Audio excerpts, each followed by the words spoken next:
কি রে, মশলা তৈরি হলো? পিকনিকের রান্নার দেরি হলে সমস্যা হবে। হ্যাঁ, হয়ে এসেছে। তুই রান্না বসাতে পারিস। টুনটুনি পিকনিকের জন্য আনা মাংসটা রান্না করতে বসিয়ে দিল। একটু পরেই মাংস কষানোর সুগন্ধ চারদিকে ছড়িয়ে পড়ল, আর সেই সুগন্ধ গিয়ে ঢুকল অনেকেরই নাকে। পেতনি সেই সুগন্ধ পেয়ে বলল, আহা, দারুণ গন্ধ তো, জিভে জল চলে এলো। খেতে ইচ্ছা করছে এখনই। দেখি তো কি রান্না করছে। টুক করে যদি সরিয়ে নিতে পারি, তাহলে আজকে আমার জিভের স্বাদ খুলে যাবে। শেয়াল সেই সুগন্ধ পেয়ে বলল, আহা, মাংস রান্না হচ্ছে, জিভের জল যে আর বাদ মানছে না। টুনিরা পিকনিক করছে, মাংসের হাঁড়িটা যদি সরিয়ে নিতে পারি, তাহলে তোফা হবে দুপুরের ভোজন। ওদিকে তখন বাঘের গুহায় হালুম, কি কপাল! গিন্নি সেই যে বাপের বাড়ি গিয়ে বসেছে, আর ফিরে আসার নামই করছে না।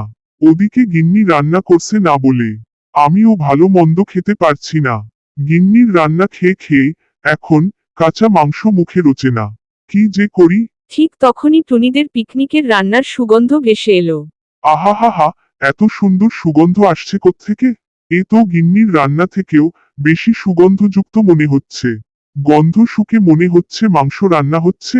যাই গিয়ে দেখি তো, যদি খাওয়া যায়, তাহলে আজকে মতো অন্তত পেট আর মন দুই ভরবে। রান্নার সুগন্ধ বেরোতেই টুনি এসে রান্না ভালো করে পরীক্ষা করে দেখে মনে মনে বলল, এই তো মাংসটা হয়ে গেছে। এর সঙ্গে পোলাওটা ভালো জমবে।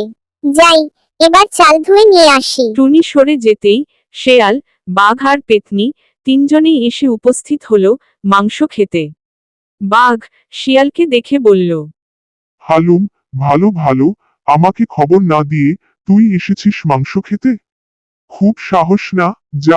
যা ভাগ এখান থেকে, না হলে এই মাংসের সঙ্গে তোকেও আমি খেয়ে ফেলবো। বাঘের কথা শুনে শেয়াল বলল, ওরে বাবারে, দরকার নেই আমার মাংস খেয়ে। বাঘ ঘাড়ে পড়ার আগেই পালিয়ে বাঁচি। শেয়াল পালালে বাঘ গেল মাংসের হাঁড়িতে মুখ দিতে। গরম হাঁড়ির ছ্যাঁকা খেয়ে সেও পালালো। সেই দেখে পেতনি কি করবে? বন্ধুরা বলো দেখি।